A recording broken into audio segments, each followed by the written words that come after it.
Kalau saudara masih ingat, Tuhan berikan kepada gereja kita satu rema firman Tuhan, Bu. Kita baca aja ya, karena gampang lupa saudaraku. Kita lihat ya, Yoel pasalnya yang kedua, ayatnya yang ke-23 sampai 27. Apa sih yang sebenarnya hari-hari ini Tuhan sedang dan terus kerjakan di tengah-tengah kita, saudaraku? Sebenarnya ini adalah penggenapan dari apa yang kita tangkap, rema firman yang Tuhan berikan untuk gereja kita. Yang sudah ketemu katakan amin. Sekali-kali jangan ketemunya lihat depan dong saudara. At least kalau nggak bawa Alkitab, buka tuh Alkitab di handphone saudara. Katakan amin. Amin saudara. Yuk kita baca, bantu saya. Ini sore-sore jam makan ya saudaraku ya. Jam makan AC-nya dingin saudara, kalau nggak hati-hati saudaraku, gigi 2, gigi 3 bablas saudaraku. Oke, sama-sama dengan saya ya, 23 saya baca, 24 saudara baca, kita bergantian. Hai Bani Sion, bersorak-soraklah, bersukacitalah karena Tuhan Allahmu, sebab telah diberikannya kepadamu hujan pada awal musim dengan adilnya. Diturunkannya kepadamu hujan pada awal dan hujan pada akhir musim seperti dahulu. 24 dengan suara keras, 23. Dan tempat pemerasan, kelimpahan, anggur dan minyak. 25, aku akan memulihkan kepadamu tahun-tahun yang hasilnya dimakan habis oleh belalang pindahan, belalang pelompat, belalang pelahap, dan belalang pengerip. Tentaraku yang besar kukirim ke antara kamu. 26 bersama dengan suara keras saudaraku, maka kamu akan makan banyak-banyak dan menjadi kenyang, dan kamu akan memuji-muji nama Tuhan Allahmu yang telah memperlakukan kamu dengan ajaib. Dengar baik dan tangkap yang satu ini saudaraku, dan umatku tidak akan menjadi malu lagi untuk selama-lamanya. Boleh saya dengarkan tepuk tangan yang paling meriah? Aminkan, aminkan, aminkan, jadi atas kehidupan saudara. Saya akan mengajak saudara fokus di ayatnya yang ke-24. Kita lihat yuk. Kita baca sama-sama sekali lagi. Tempat-tempat pengirikan menjadi penuh dengan gandum. Gandum berbicara tentang apa saudara? Pangan, betul ya? Sesuatu yang kita makan. Tapi sesungguhnya gandum itu seringkali diasosiasikan Bu dengan yang namanya blessing. Berapa banyak yang saudara sudah menyaksikan sejak dari awal tahun 2019? Mujizat demi mujizat Tuhan kerjakan. Bahkan kita masuk di bulan Februari. Masih ingat saudaraku? Great financial miracle. Mujizat keuangan yang besar. Saya tuh sampai detik hari ini ya saudaraku. Saya kadang gak bisa habis pikir. Saudara kadang dengar saya cerita seperti ini, kesaksian demi kesaksian secara jujur saudaraku. Kadang saya itu baca kesaksian demi kesaksian sampai detik hari ini. Masih membuat saya tuh terlongong-longong saudara. Bagaimana cara Tuhan menjawab kerinduan hati seorang anaknya di kota Jogja. Hanya satu kerinduan sederhana saudaraku, dia kepingin punya rumah. Tapi cara Tuhan menjawabnya membuat saya takjub. It doesn't make sense. Tuhan kirimkan orang yang totally tidak kenal sama sekali saudaraku. Bukan hanya itu, dari kota yang berbeda saudaraku, sama sekali gak pernah ketemu sebelumnya. Jemaat kita ini sedang berjalan-jalan di Malioboro, saudara yang pernah ke Jogja. Out of nowhere, dia ketemu dengan satu orang ini, gak pernah ketemu sebelumnya. Entah gimana, ketemu, ngobrol, ada chemistry saudara. Duduk bareng, makan bareng. Setelah makan bareng, orang ini ngomong sama jemaat kita, Tuhan suruh saya kasih kamu rumah. Dari mana masuk akalnya hal itu saudaraku? Sampai detik hari ini bagi saya, itu gak masuk akal saudara. Yet it's true, it's real. Bukan hanya itu saudaraku, bukan hanya dia ngomong mau kasih rumah, ditanya lagi. Saya punya 2 rumah, kamu mau pilih yang mana? Yang satu rumahnya bagus, hook, gede. Yang satu lebih kecil. Dia enggak hook. Kamu pilih yang mana? Lah kalau saudara yang jadi jemaat ditanya begitu. Kita orang Jawa tuh gimana sih saudara? Sungkanannya gede. Yang mengerti katakan amin. Kalau ditanya masa ya bilang ya mau yang gede. Kan gak mungkin saudara. Kan kesannya jadi jelek sekali. Jemaat kita juga dengan polosnya ngomong. Udah deh yang kecil aja. Saya nggak usah dikasih yang gede-gede, yang kecil aja itu sudah bagus. Mau pilih yang jelek, justru dimarahin saudaraku. Kok milihnya yang kecil? Udah, kamu yang gede aja, yang hook katanya saudaraku. Nggak cukup sampai di sana, sudah dikasih yang gede, yang hook. Semua biaya balik nama sampai selesai semua dibiayai oleh orang yang memberikan akte sertifikat dari rumah tersebut. Sampai selesai 1 minggu kemudian orang ini terbang lagi ke Jogja saudaraku. Akte semuanya selesai diserahkan kepada jemaat kita. Oh saya nggak mendengar tepuk tangan yang paling meriah dari Yesus. Buat Yesus Tuhan kita. Di mana masuk akalnya saudaraku? Tapi tahukah saudara? Itu yang sedang Tuhan kerjakan di tengah-tengah saudara saat ini. Tapi nggak berhenti sampai di situ saudara, kita lanjutkan. Ayat 24 tadi. Selanjutnya boleh dimunculkan multimedia.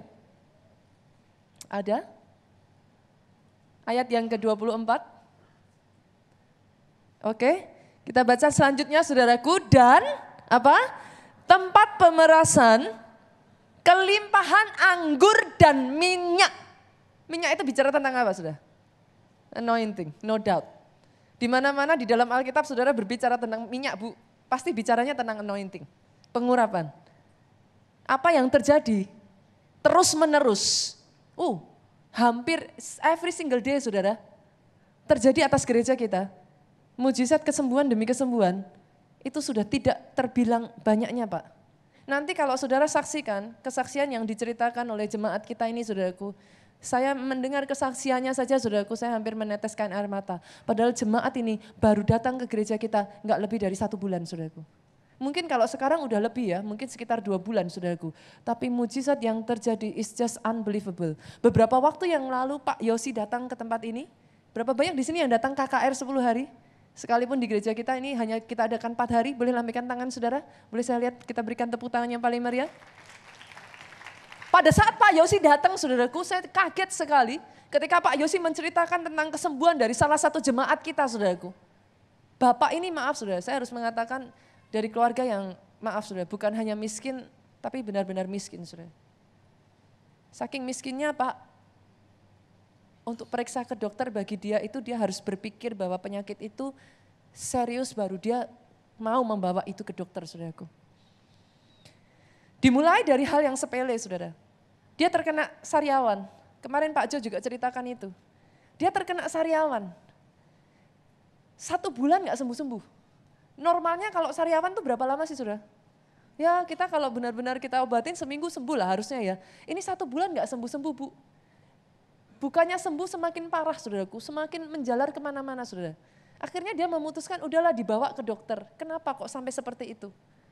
Dia berpikir dia akan mendapat berita, oh ya sariawan harus di papa seperti itu saudaraku. Alangkah kagetnya dia ketika dia mendapat berita, itu ternyata bukan sariawan, tapi kanker mulut saudara. Definitely itu bukan sesuatu yang dia akan harapkan saudaraku. Dan yang lebih parah lagi, jenis kanker yang dia alami di mulutnya ini adalah jenis yang cukup ganas saudaraku. Dari mulut dengan sangat cepat, dia menyebar saudaraku, awalnya ke paru-paru, turun ke pencernaan saudaraku, maaf kata saudaraku, turun sampai ke testis saudara. Dokter katakan sudah tidak ada harapan, ini jenis kanker akan menyebar dengan sangat cepat. Udah siap-siap aja saudaraku. Kadangkala saudaraku, saya itu takjub dengan, bagi sebagian besar dari saudara ketika saudara mendengar kesaksian ini, cerita ini, mungkin saudara akan langsung berpikir kenapa nggak diobatin, kenapa nggak langsung dibawa ke dokter, kenapa nggak langsung diterapi dan lain sebagainya. Kadangkala saudaraku, ketika kita punya pilihan yang lain, Yesus jadi secondary dalam hidup kita. Bagi Bapak ini saudaraku, dia tidak punya pilihan yang lain selain berseru kepada Yesus. Jangankan biaya pengobatan saudara, uang untuk hidup aja dia pas-pasan. Dia nggak punya pilihan yang lain. Tapi satu hal yang dia lakukan, dia berseru habis-habisan kepada Yesus yang dia punya, satu-satunya yang tertinggal dalam kehidupannya. Hari-harinya saudaraku, dia rubah. Setiap hari tanpa terkecuali dia dengarkan, dia isi hidupnya. Dia dengarkan firman, dia kumpulkan semua kumpulan khotbah-khotbah di gereja kita saudaraku. Dia isi terus dengan firman. Sampai ketika saya mendengar kesaksiannya, saudaraku, saya hampir meneteskan air mata. Kenapa, saudaraku? Dia berkata, saudara, hampir semua khotbah-khotbah gereja keluarga Allah yang sudah dimasukkan ke internet, saya sudah dengarkan semuanya, saudaraku. Saudara lihat betapa desperate-nya Bapak ini. Every single day, saudara, dia pergi ke Pondok Daud, dia berdoa, dia berseru kepada Tuhan. Dia nggak punya pilihan lain, saudaraku. Pengobatan bukan jalan yang bisa dia tempuh. Dia tidak punya luxury seperti saudara. Sampai satu hari, saudara, ketika dia ada di Pondok Daud, dia berdoa. Tiba-tiba Roh Kudus hendakkan dia. Roh Kudus berbicara, pergi ke dokter. Tanyakan ke dokter tentang penyakitmu. Dia kaget, saudara. Maksudnya gimana Tuhan? Pergi ke dokter. Akhirnya dia taat, saudaraku. Dia pergi ke dokter, dia katakan kepada dokternya, dok, coba cek. Apakah masih ada kanker di mulut saya, di paru-paru saya, di pencernaan saya, coba dokter cek. Saudara kira-kira kalau jadi dokternya tuh saudara. Saudara pikir nih orang gimana saudara? Udah divonis kok jelas-jelas gak ada harapan. Justru tanyanya seperti ini menurut saudara kira-kira gimana saudara? Dokternya berpikir ini mungkin sudah gini saudara. Saking gak ada harapan. Mungkin dia sudah jadi gone istilahnya crazy saudara. Tapi karena dokternya diminta dia katakan ya sudah ayo kita cek. Dia periksa satu-satu persatu saudaraku. Dia jalankan pemeriksaan saudaraku, cek lab dan lain sebagainya saudara. Ketika saya dengar kesaksian ini, saya hanya bisa geleng-geleng kepala, saudaraku. Dinyatakan bersih total, saudara.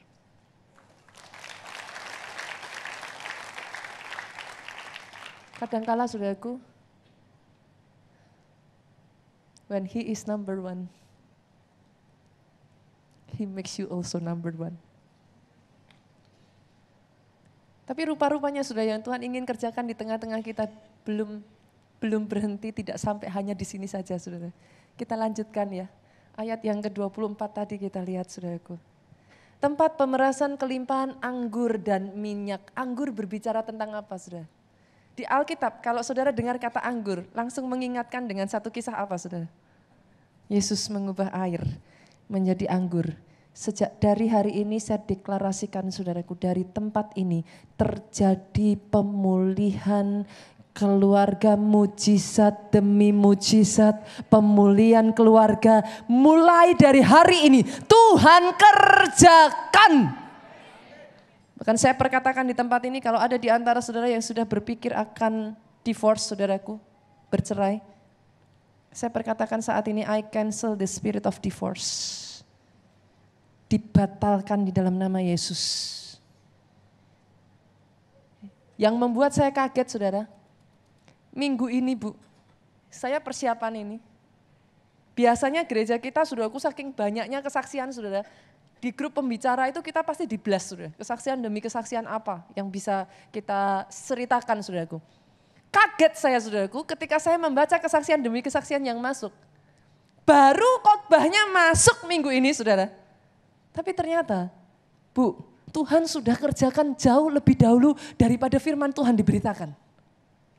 Beberapa waktu yang lalu, saudaraku, seorang ibu menyaksikan berpuluh-puluh tahun, saudaraku. Dia ini sudah hampir cerai dengan suaminya. Suaminya wataknya keras, saudaraku. Setiap ngomong, kata-katanya sering menyakitkan. Enggak banyak ngomong sih, saudara. Tapi sekali ngomong, pernah ketemu yang seperti ini, saudaraku. Enggak banyak ngomong, sekali ngomong, zlep, saudaraku. Itu jenis suaminya, saudara. Berpuluh-puluh tahun. Dia berusaha untuk mengubah suaminya. Bukan semakin baik, tapi tambah parah, saudara. Tapi setelah berpuluh tahun dia berusaha. Satu ketika, saudaraku, dia datang ke Pondok Daud. Tuhan berbicara kepada dia. Kamu sudah berusaha puluhan tahun dan kamu gak bisa ubah suamimu. Mau pakai caraku apa enggak, kata Tuhan. Dia bingung, maksudnya Tuhan gimana? Oke, kalau kamu mau bayar harganya, doa sehari 3 jam. Dia kaget, saudara. Tuhan, masa sih doa sehari 3 jam bisa mengubah suamiku? Tuhan cuma jawab sederhana, kamu mau apa enggak? Dengar baik, saudaraku. Hari ini kalau Tuhan berbicara atas hidupmu, taat, lakukan, lihat mujizatnya akan Tuhan kerjakan, saudaraku. Ibu ini hanya sederhana. Dia dengar suara Tuhan, dia kerjakan, saudara. Hari itu dia mulai untuk pertama kalinya, saudaraku. Dalam 1 hari dia paksakan Dia ngantuk, dia rasanya udah capek, dia udah bosen, doa udah gak tahu apa yang dikatakan lagi. Tapi dia paksakan, 3 jam dia selesaikan hari itu. Sudah tahu apa yang terjadi? Hari itu dia doa untuk pertama kali 3 jam Bu. Keesokan harinya, dalam kesaksiannya dia menulis saudaraku. Gak tahu bagaimana caranya, out of nowhere, suaminya yang sering kali menyakiti dia, kata-katanya selalu gak enak, peribahasanya selalu keras saudaraku, orangnya selalu wataknya keras, yang ada masalah demi masalah. Tiba-tiba keesokan harinya saudaraku, dia catat di dalam kesaksiannya, dia berkata seperti ini, suamiku seperti lahir baru, berubah total, jadi baik sekali, tiba-tiba jadi mesra saudaraku, pernikahan yang rasanya sudah seperti di neraka, dalam waktu 1 minggu berubah seperti bulan madu saudaraku. Berubah total, Tuhan pulihkan keluarga ini saudaraku. Hanya ketika taat suruh doa 3 jam, dijalankan doa 3 jam. Dia punya cara yang ajaib untuk mengerjakan apa yang dia mau kerjakan dalam kehidupan saudara. Satu kesaksian lagi saudara, saya sampai geleng-geleng saudara. Tuhan tuh lucu saudara, saya pikir unik gitu saudara. Ketika kita sampaikan ini tiba-tiba kesaksian demi kesaksian yang mengarah ke sana. Itu bermunculan banyak sekali saudara. Satu ibu saudaraku, maaf saudaraku, ibu ini dari keluarga yang cukup kaya saudara. Dari marganya saudaraku mengharuskan dari keturunan mereka itu menikah dari keluarga yang maaf Bu, sama-sama status sosialnya. Tapi ibu ini dia nekat. Pria yang dia pilih dari orang yang maaf Pak, statusnya beda. Jadi bisa dikatakan miskin lah saudara. Karena pilihannya ini sudah ditantang keluarga saudaraku, kamu mau jalan, cut dari keluarga. Kalau kamu tetap mau menikah dengan orang pilihanmu ini, sebagai konsekuensinya kamu putus hubungan keluarga.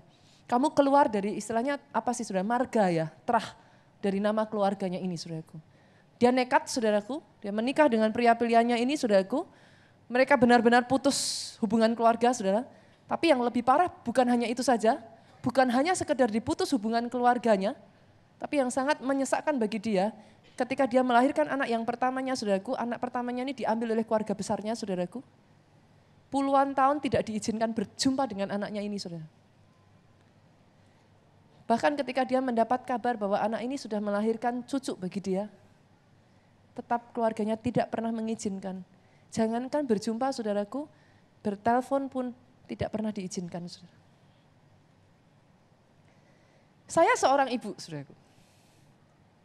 Jadi jujur ketika saya baca kesaksian ini saya hancur hati saudara. Berapa banyak di tempat ini saudara yang sudah menjadi seorang ibu?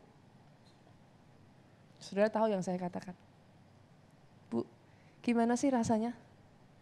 Punya anak tapi saudara tidak bisa bahkan memeluk anak saudara selama puluhan tahun. Saudara hanya bisa mendengar kabar, kau punya cucu, tapi gak pernah gendong cucu. Hari itu saudaraku, ibu ini datang ke KKR 10 hari kita. Pada saat dia datang ke KKR 10 hari, salah satu hamba Tuhan yang datang saudaraku tumpang tangan atas ibu ini. Pada saat hamba Tuhan ini tumpang tangan, dia hanya merasakan saudaraku sekujur tubuhnya terasa panas saudara. Dia tahu Tuhan sedang bekerja. Dia tahu Tuhan sedang mengurapi dia, spontan dari dalam dirinya saudaraku tidak keluar kata-kata yang lain, dia hanya mengatakan, dia hanya berteriak kepada Tuhan, Tuhan aku kangen anak dan cucuku. Itu adalah jeritan hatinya saudaraku. Dia nggak bisa berkata yang lain, dia nggak minta yang lain saudaraku, dia hanya berseru kepada Tuhan, Lord izinkan aku ketemu dengan anakku dan cucuku.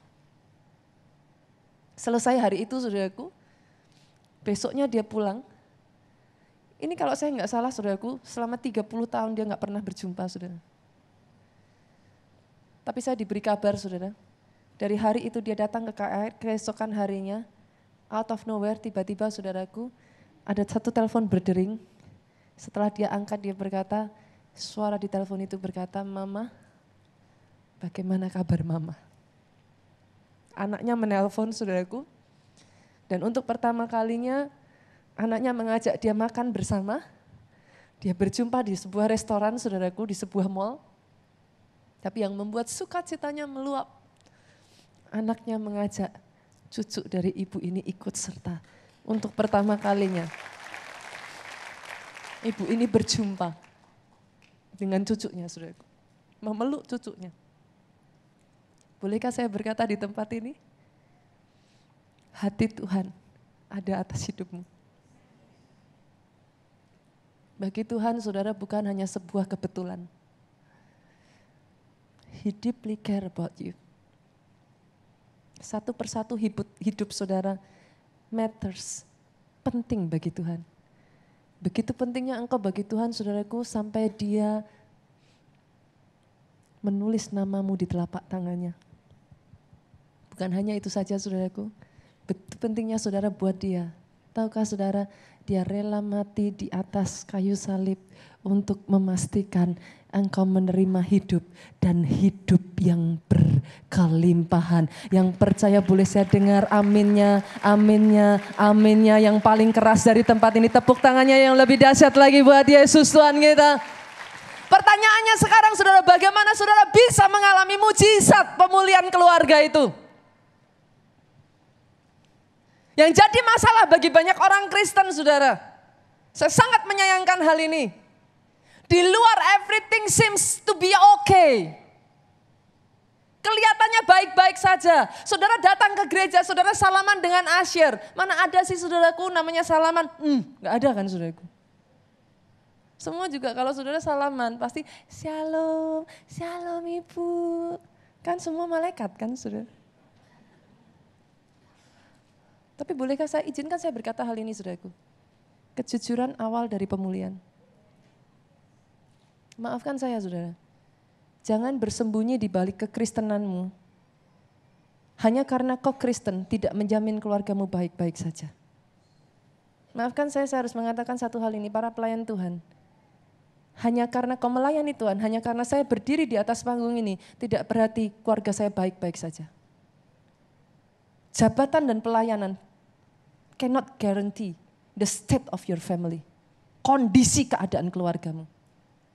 Saya berdoa hari ini saudaraku, pada saat firman ini diberitakan, oh jangan katakan ini buat si A, katakan ini buat si B. Tapi hari ini yuk kita sama-sama, ketika firman Tuhan ini diberitakan, coba cek keadaan pribadi, lepas pribadi di tempat ini. Kapan anak-anak muda, halo saya melihat ada begitu anak muda di barisan ini. Kapan terakhir kalinya kau telepon orang tuamu bukan karena kau butuh sesuatu. Halo anak muda, kapan terakhir kali kau telepon mereka just to say mama, papa, daddy, mom, I love you. When is the last time? Kapan terakhir kalinya, halo, suami-suami boleh lambaikan tangannya? Halo, kapan terakhir kau peluk istrimu dan masih ada rasa gerengnya, saudaraku? Saya tuh sering ngomong, saudara.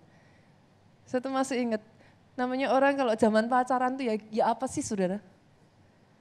Kesandung, aduh jatuh, aduh gak apa-apa, sakit, mana yang sakit, katanya, saudara. Kan? Orang kalau pacaran tuh saya sering pusing, saudara, lihatnya, saudaraku. Kalau sekarang aja, saudaraku, jalan belanja, yang laki sudah di depan, istrinya di belakang. Begitu lihat ke belakang jaraknya jauh, saudaraku. Kamu jalan kayak siput. Waduh, pusing, saudara. Halo, pasangan-pasangan di tempat ini, kapan terakhir you say I love you to your wife? Hari ini langsung praktek deh saudara, kayaknya kebanyakan ngomong deh ya. Di sini ada yang datang dengan pasangannya, halo? Yang datang dengan suaminya, yang datang dengan istrinya, yang datang dengan keluarganya, lambaikan tangan, jangan malu-malu. Kalau saudara datang dengan keluargamu, lihat kiri kanan saudara. Yuk, yang belum punya pasangan, sweet-sweet saudara. Yang datang dengan pasangannya, lihat kiri kanan, lihat suaminya, lihat istrinya, katakan, "Mah, I love you." "Pah, I love you." Sekali-kali jangan panggil mah, jangan panggil pah. Kayak zaman dulu aja saya tuh kadang bingung loh. Orang kalau pacaran aja ya, baru pacaran panggilnya udah papi mami.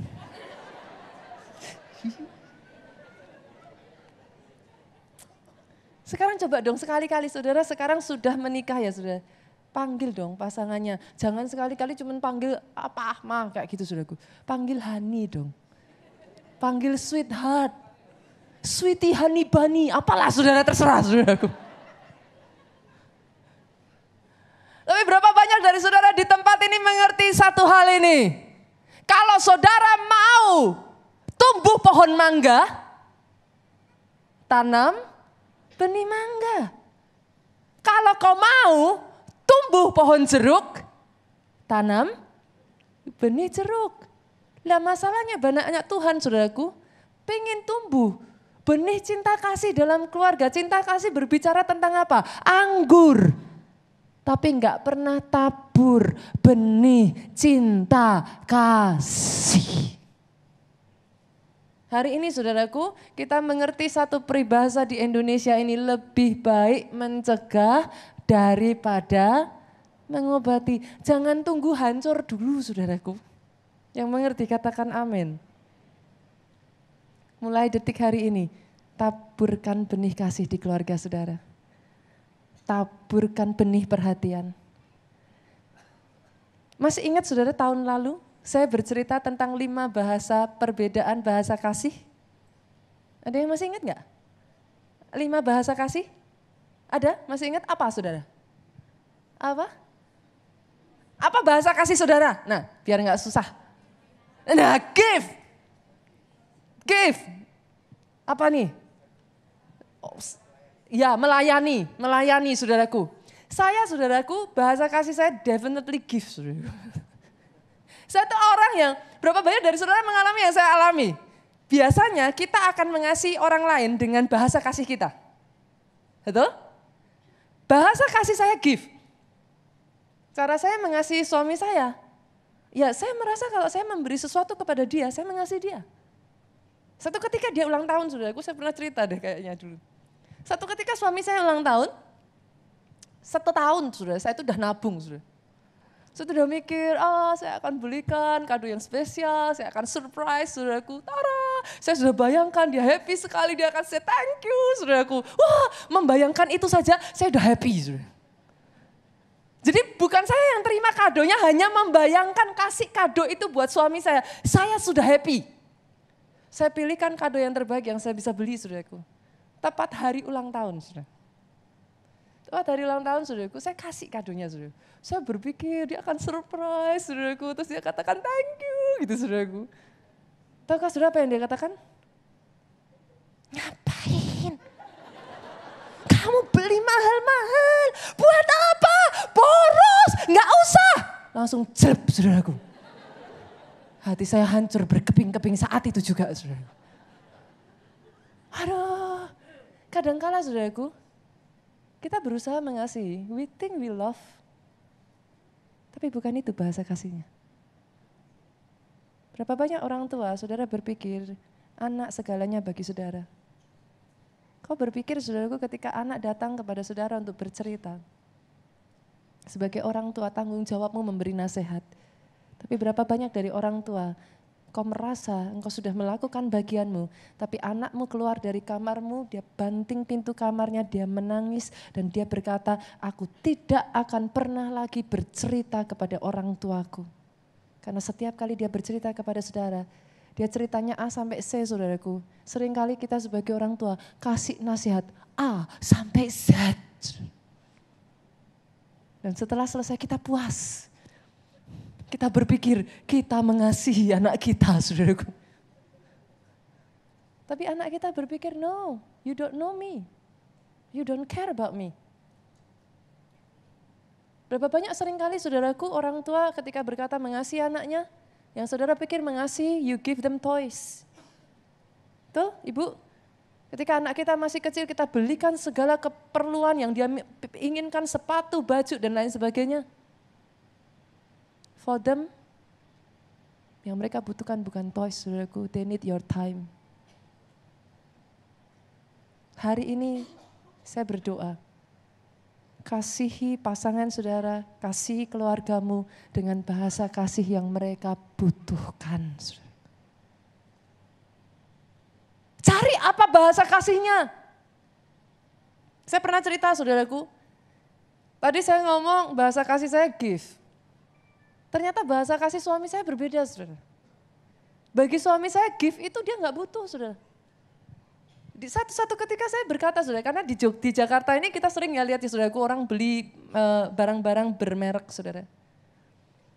Suami saya mengatakan dengan sederhana,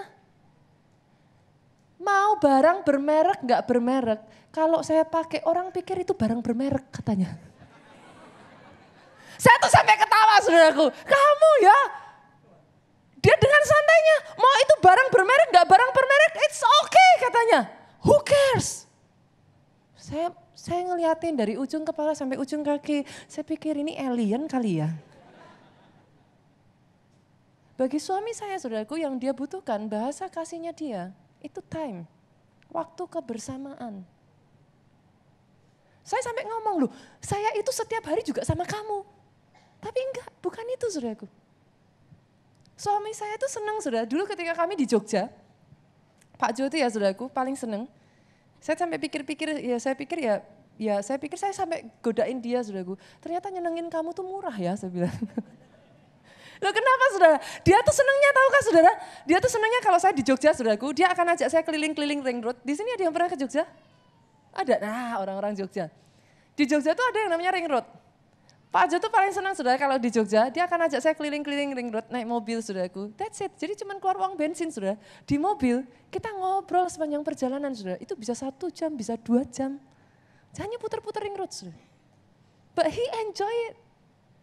Dan pulang dari itu, saudaraku, dia bisa merasa fulfill. Saya pusing, saudara. Saya pikir, what? Ini 2 jam, saya udah sampai Solo, saudaraku. Tapi itu bahasa kasihnya dia. Satu ketika, saudaraku, kebetulan saya kuliah, saudara. Saya kuliah, kita di Indonesia ini, saudara, berapa banyak dari saudara yang mengerti yang saya maksudkan? Saudara kalau ke toilet, ibu-ibu, halo. Sukanya ajak-ajak toh. Bener gak sih? Ayo kita toilet sama-sama gitu kan, saudaraku. Bener ya? Nah saya juga pikir kan gak ada salahnya kan. Kita di Indonesia culture-nya kan begitu, saudaraku. Jadi ketika saya ada di sana, saudaraku, saya ngomong sama teman bule saya.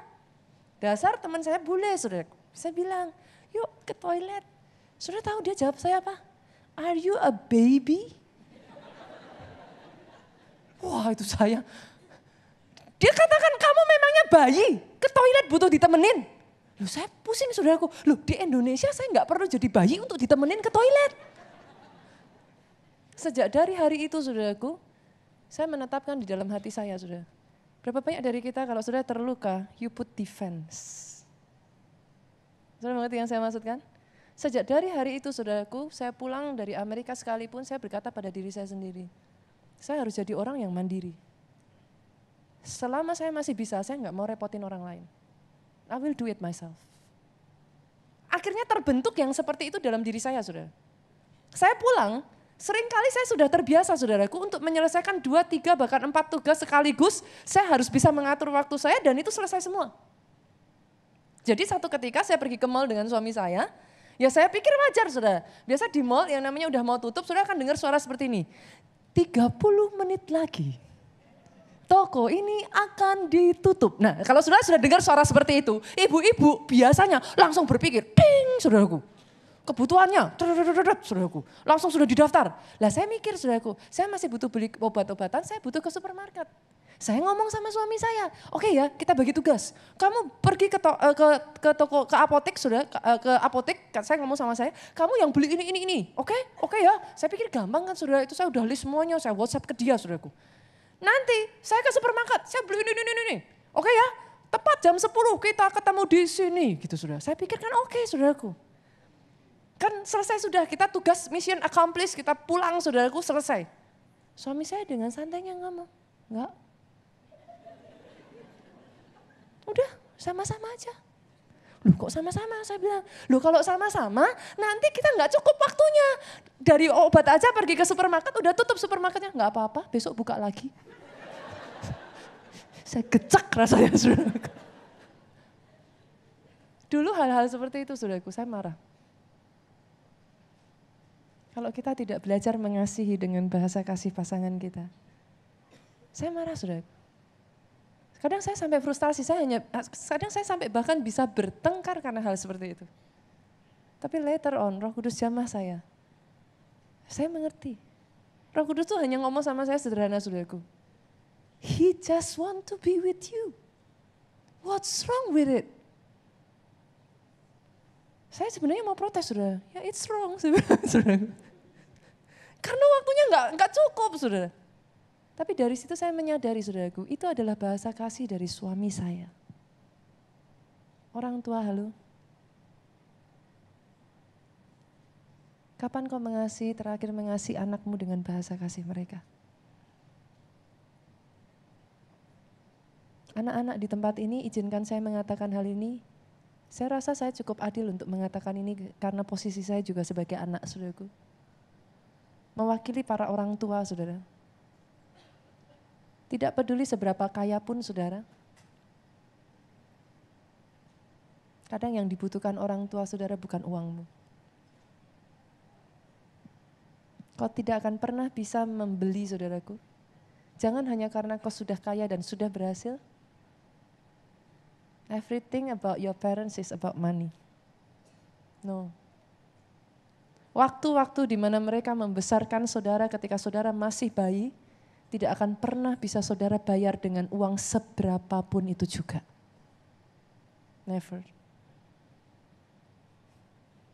Kadang yang mereka butuhkan adalah waktu saudara bisa bersama dengan mereka.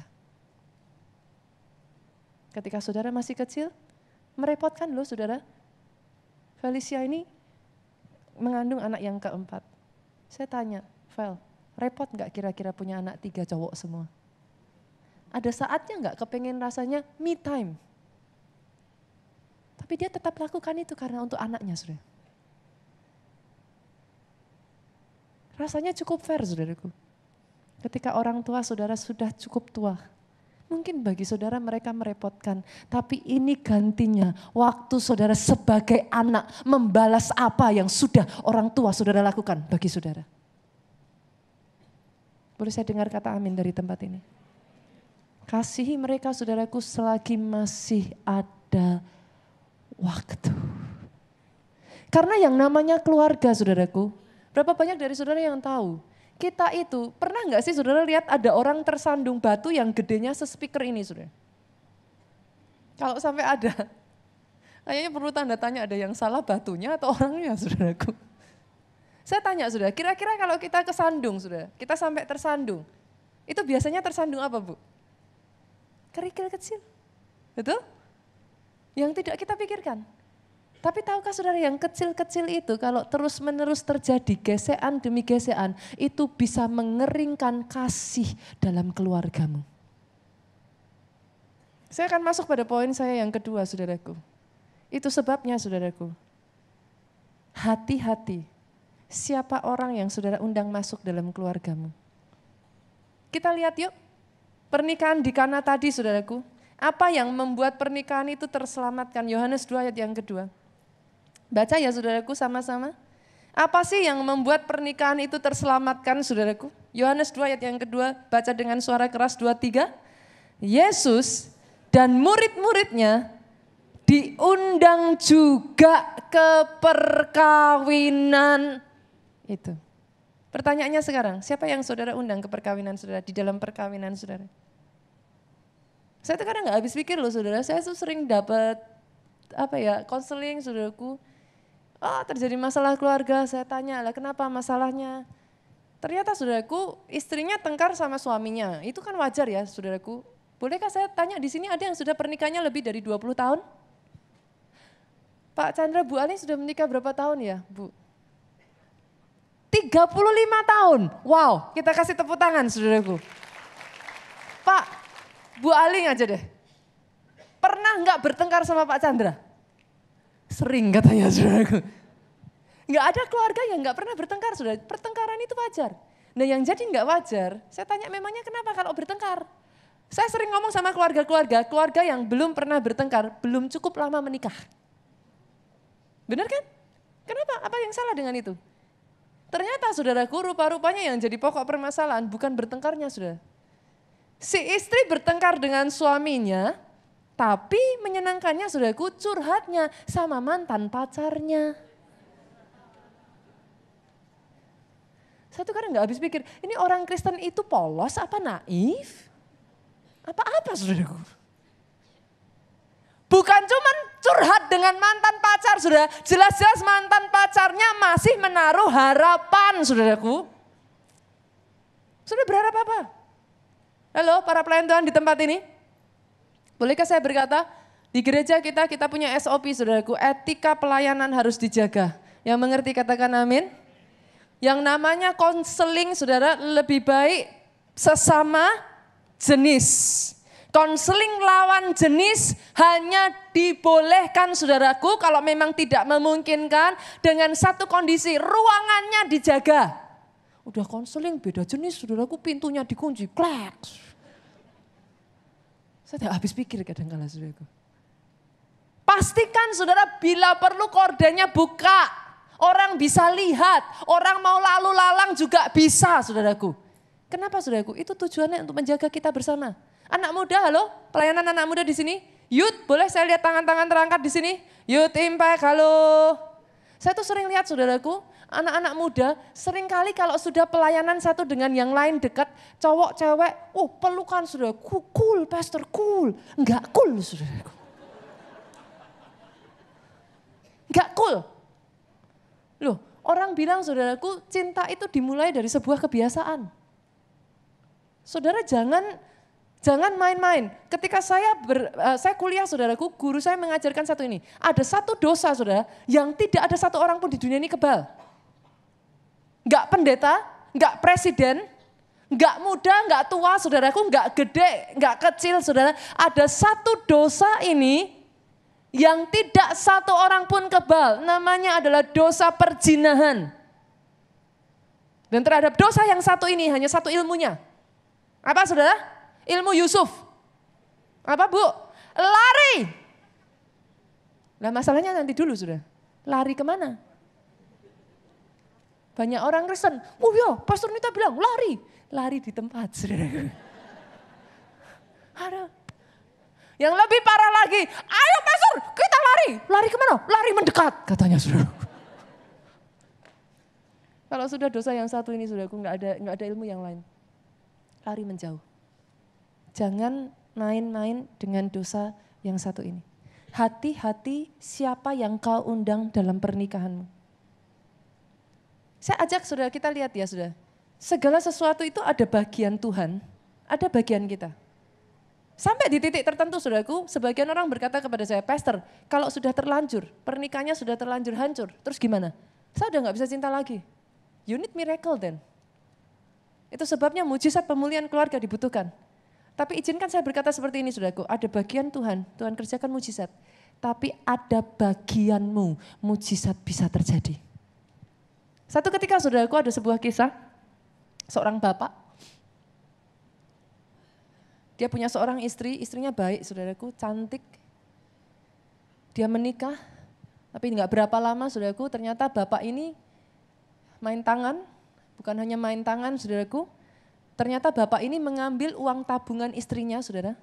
Selama bertahun-tahun istrinya menabung, setelah sekian tahun uang ini bapak ini tahu tempat penyimpanannya, dia ambil, dia lari saudaraku dan dia tinggalkan istrinya. Dia pergi ke New York saudara, ini terjadi di Amerika. Dia lari, dia pergi ke New York saudaraku dengan berbekal uang tabungan istrinya itu dia memulai sebuah pekerjaan bu. Pekerjaannya sukses, untuk awal-awal saudaraku, dia kaya raya saudaraku. Tapi ternyata uang yang dia dapatkan itu tidak dia manage dengan baik saudaraku. Akhirnya dia pakai berfoya-foya, bukan hanya itu dia pakai uang ini untuk narkoba, obat-obatan saudaraku. Tapi yang lebih parah dia pakai uang ini saudaraku, rupa-rupanya untuk tipu sana tipu sini saudara. Sampai satu ketika dia tertangkap pihak kepolisian, dia dijebloskan di dalam penjara dihukum 3 tahun. Dalam masa hukuman ini saudaraku, bapak ini ingat akan rumahnya. Dia ingat bagaimana istrinya, dia ingat anaknya saudaraku. Dan dalam rasa rindunya ini saudara dia memberanikan diri menulis sebuah surat kepada istrinya. Dia katakan, sayang, aku tahu apa yang aku lakukan itu sudah tidak termaafkan. kalau toh kamu tidak mau terima aku lagi, ya intinya dia ngomong I can understand. Tapi kalau kau masih memberikan kesempatan sekali lagi untuk aku berubah. Dia tuliskan, saudaraku, tanggal sekian, bulan sekian aku akan dibebaskan dari penjara. Aku akan naik sebuah bis menuju ke Miami. Dalam perjalanan ke Miami ini, bis ini akan melewati sebuah kota, itu kota kelahirannya saudaraku, yaitu Georgia. Di sana di kota itu, di bagian semacam kayak halaman kotanya saudaraku, ada sebuah pohon beringin besar. Saudara mungkin pernah dengar kisah ini. Bapak ini berkata, kalau kau masih mau terima aku, boleh aku minta satu aja. Tolong ikatkan satu pita berwarna kuning di pohon beringin itu. Dengan cara demikian aku tahu bahwa aku masih diterima di rumahku. Saudaraku, bapak ini benar, hari tiba dia dibebaskan saudaraku. Dengan apa ya saudaraku, harap-harap cemas ya. Karena ketika dia kirimkan surat itu kepada istrinya gak balas saudaraku. Jadi dia gak tahu apakah istrinya masih mau terima dia. Dia pergi saudaraku. Orang di Amerika itu agak beda dengan kita di Indonesia ya saudara. Eastern itu lebih tertutup ya. Bapak ini bercerita kepada seluruh bis itu saudaraku. Tentang kisahnya. Bagaimana dia sudah melakukan dosa yang tidak termaafkan. Dia tinggalkan istrinya, dia tinggalkan keluarganya, dia hidup gak karu-karuan saudaraku. Sekarang dia mau pulang. Orang satu bis itu, penumpang itu mensupport dia saudaraku. Ketika tiba waktunya mereka melewati kota Georgia itu saudaraku, semua kepala saudaraku, menempel di kaca saudara. Mereka cari, mana pita kuning saudara. Dan ketika bapak ini saudaraku melongokkan kepalanya saudaraku, dia hanya bisa menangis. Dia tidak mendapati satu pita kuning saudaraku. Tapi alih-alih satu pita kuning, pohon itu dipenuhi dengan ratusan pita kuning, saudaraku. Dari dalam bis itu bapak itu hanya bisa meneteskan air mata, saudaraku. Dia turun dari bis itu, dia peluk istrinya. Dia sujud. Ini kisah nyata, saudaraku. Dan dari itulah diciptakan sebuah lagu yang sangat terkenal di zaman itu. Kadangkala, saudaraku, yes, you need miracle. A part of your miracle, bagian dari mujizat adalah respon saudara terhadap mujizat pemulihan yang Tuhan akan kerjakan. Kadangkala Bu, dibutuhkan kebesaran hatimu untuk memaafkan. Kadangkala dibutuhkan kita yang lebih dulu untuk berkata I'm sorry. Hari ini saudaraku, firman Tuhan mengingatkan kepada setiap kita, siapa yang kau undang masuk dalam pernikahanmu. Saya ajak sebentar ya saudaraku, kita berpikir ya. Kadang banyak orang Kristen itu kalau kita baca Alkitab, Bu, seringkali kita tuh baca Alkitab ya udah baca aja, kita lalu begitu aja. Tapi coba yuk saya ajak kita mikir nih. Menurut saudara, pasangan ini mau menikah, sudah persiapan belum? Di sini ada yang sudah mau menikah? Ada? Ada saudaraku? Enggak ada yang ngaku. Kalau saudara mau menikah, saya tanya, disiapkan apa enggak? Dihitung enggak? Dihitung dong. Kok bisa kehabisan anggur? Enggak masuk akal kan? Coba saya ajak saudara berpikir, menurut ibu, kok bisa kehabisan anggur, kenapa Bu? Enggak apa-apa saudaraku, ide aja. Kenapa kira-kira bisa kehabisan anggur? Ada? Apa? Nah, bisa jadi saudaraku. Ngundangnya 2 yang datang sekampung. Loh, kan? Saudara bisa mengerti yang saya maksudkan? Yang diundang 2, kakeknya ikut, neneknya ikut. Bukan cuma kakeknya, neneknya ikut, bibitnya ikut, pamannya ikut, anjingnya ikut, kucingnya ikut, tikusnya diajak saudaraku. Bisa jadi? Benar? Berapa banyak saya ingin mengatakan kepada saudara, masalah tidak datang sendirian dalam hidupmu. Banyak orang mempersiapkan pesta pernikahan sampai setahun. sampai berbulan-bulan. Tapi tidak sungguh-sungguh mempersiapkan pernikahannya. Yang mengerti boleh saya dengar kata amin yang paling keras dari tempat ini? Masalah saudara, datang dia nggak pernah mengetuk. Ketika dia datang berbanyak-banyak. Pastikan undang Yesus dalam hidupmu. Dia yang sanggup menyelesaikan apa yang jadi permasalahan dalam kehidupan saudara. Ada alasan lain lagi saudara kira-kira? Kenapa kok sampai anggurnya bisa habis? Selain dari tadi betul. Tamunya yang diundang 2, datangnya sekampung gitu kan saudaraku. Apalagi saudara kira-kira? Kok bisa kehabisan anggur? Jangan-jangan saudaraku, namanya orang kan bebas-bebas aja saudaraku kan berpikir kan saudaraku. Jangan-jangan ini pasangan suami istri pasangan pemuda-pemudi yang menikah ini saudaraku punya teman yang sukanya mabuk saudara. Loh, benar ya? Yang lain minum 1 gelas aja cukup, ini minumnya 1 galon saudaraku. Sudah mengerti yang saya maksudkan? Dengar baik saudaraku dalam hal ini. Pergaulan seperti apa yang kau miliki menentukan masa depan pernikahanmu. Maafkan saya ketika saya mengatakan seperti ini saudaraku tidak dengan niatan untuk menyinggung siapapun di tempat ini saudara. Tapi hati-hati ketika saudara bergaul, ada komunitas-komunitas tertentu, kalau saudara masuk ke komunitas itu, saya pernah saudaraku mendengar cerita saudara beberapa komunitas kadang maaf saudaraku, yang namanya tukar pasangan itu sudah wajar. Mungkin saudara pernah mendengar komunitas seperti ini. Namanya suami istri bertengkar saudaraku, kalau saudara masuk ke jenis komunitas yang seperti ini, mereka akan dengan santainya berkata, udah cerai aja, emangnya cowok cuma 1. Saudara mengerti yang saya maksudkan? Hati-hati teman yang saudara pilih, yang saudara masukkan dalam pernikahanmu. Kalau saudara mengelilingi diri saudara dengan orang-orang yang begitu mudah berkata cerai, jangan heran saudaraku, ketika sebuah masalah terjadi, begitu mudah bagi kita juga untuk berkata cerai. Yang mengerti boleh saya dengar kata amin dari tempat ini?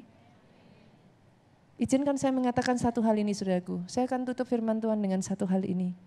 Undang Yesus masuk dalam pernikahanmu.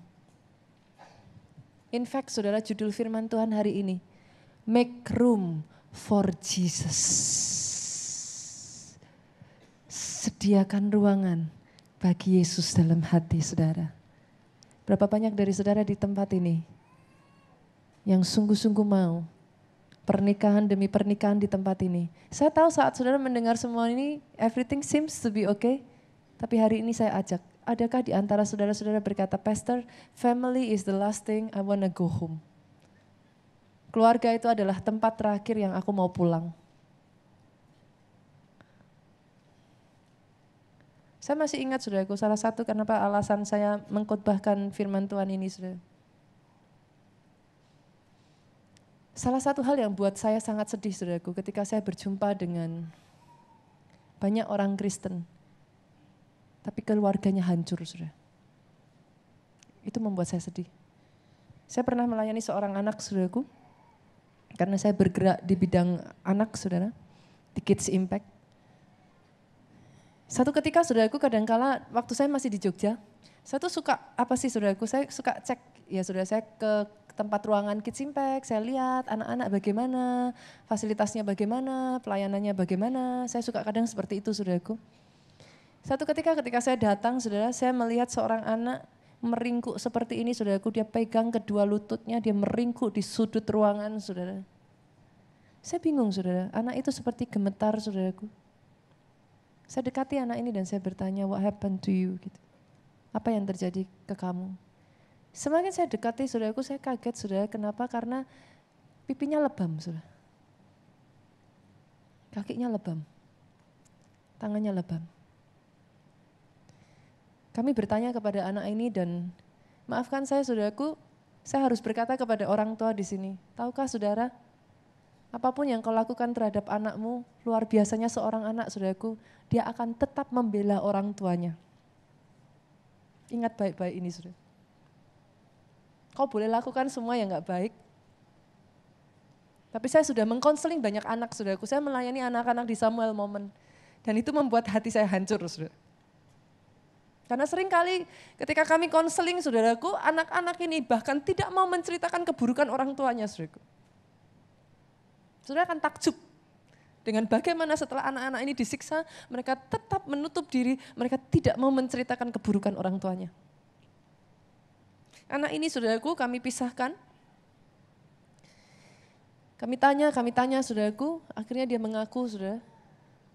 Baru saja sehari yang lalu saudaraku dia dihajar habis-habisan oleh papanya saudara. Dan yang membuat saya hancur hati saat itu. Papanya adalah seorang pelayan Tuhan.